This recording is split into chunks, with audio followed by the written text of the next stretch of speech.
Hello, friends. Today we have with us Ms. Karuna Ausman, who's the diva of international education. She's one of the most experienced in the industry, has an experience of over 3 decades. She's traveled to more than 90 countries to recruit for several Canadian institutes. And today we would like to understand from her what's happening in Canada, why there are suddenly so many rumors, what to make out of these recent announcements. First of all, thank you for having me. Thank you. I'm always inspired to come to your organization because such good work happens here. Thank you. So, going back to the topic is the present situation in Canada and reduction of international students. Yes, that is the reality. That is what is happening because in 2023 we were in high numbers and some changes had to be made. It was not just by desire that they woke up one day. We had to make sure that structure was made so the students coming in had housing, had jobs, had good education. So some changes were made, and these changes were essential changes. We as institutions feel that a genuine student will benefit from these changes. Yeah. It led to some very bad reporting and very bad messaging from media people saying that Canada is closed for business, we are reducing. We were making some instrumental, fundamental changes to international education so it's sustainable, so that it comes into limelight as a country that's making a difference in the life of young people. All right. So these changes of putting a cap, not having private-public partnerships, etc., don't impact the students in a negative way. They will impact them in a positive way. We're looking for genuine students. And there is a lot of misinformation, and in our society, True. one person said one thing and the second one added their thing and then third one added their thing. Absolutely. So the reality is somewhere out there. But the truth of the matter is there is a reduction in numbers, there is higher standards, and the IRCC did put out some rules and regulations that students have to follow. And they are not always easy or pleasant, but in the long run, they're very good for Canadian international students and for the Canadian institutions. Many students, of course, rumors are there, and the biggest rumors are, oh, Canada doesn't have jobs, oh, Canada doesn't have enough accommodation, oh, Canada doesn't have enough seats. Why has it reached to that level? Thank you, because we went into a very large number very quickly.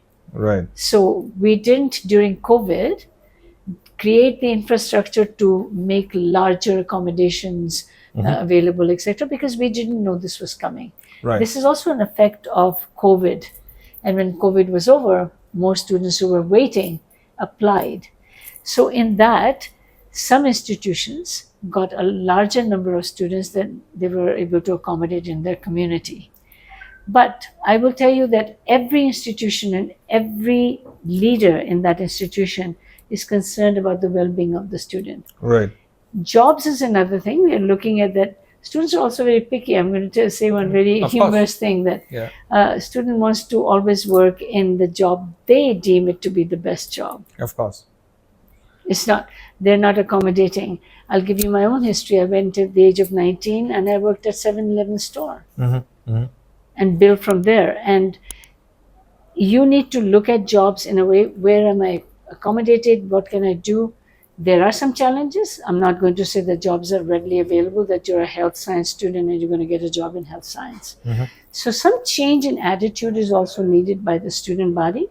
With the changes that IRCC has made, there will be more jobs available, things will change out and streamline. How do you see Canada making further changes in this regard? Do you see some other changes coming up? I can't project more changes coming up. Streamlining will happen more and more. Certain programs, certain PGW issues, which you are aware of. Yep. You've been my partner for years. Absolutely. 15 years. You have been providing exceptional service to students. And you and I will equally know because they publish it in the newspapers. They will have to bring students who are going to make a difference into our industry as well. That's my view. Nobody has said that to me, because you want to bring people who will be accommodated in jobs. Right. There are jobs in northern communities, etc., and students will have to learn. Canada is a big country, Absolutely. 3 Absolutely. territories and 10 provinces, and northern communities and southern communities. So children will have to be educated by people like yourself. Right. You are helping out in housing. And remember that we are a community together. Right. And housing was an issue where students also, to save money, were starting to stay together a lot. Absolutely. And that got out in the public. I've been a Canadian for 53 years, 54 years. I've never had an issue. I was a student, and things work out if you put your mind in the focus that I want to make the best of my life. It will not be easy.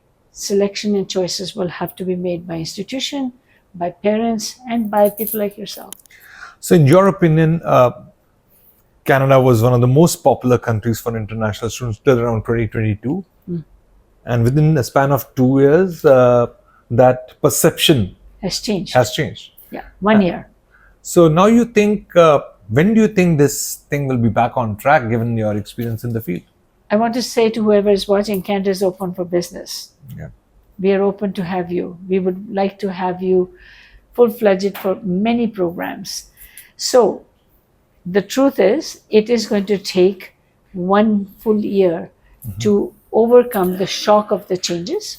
And I think that 2024 recruitment will be little less for 2025 class, but my full belief is that 2026 is going to be a glorious year, a year of recovery. I hope the session serves your purpose and you get a better idea of how Canada unfolds. Thank you so very much, Karunaji. But we always have to pray for the best. Always praying for the best. Thank you. Bye-bye.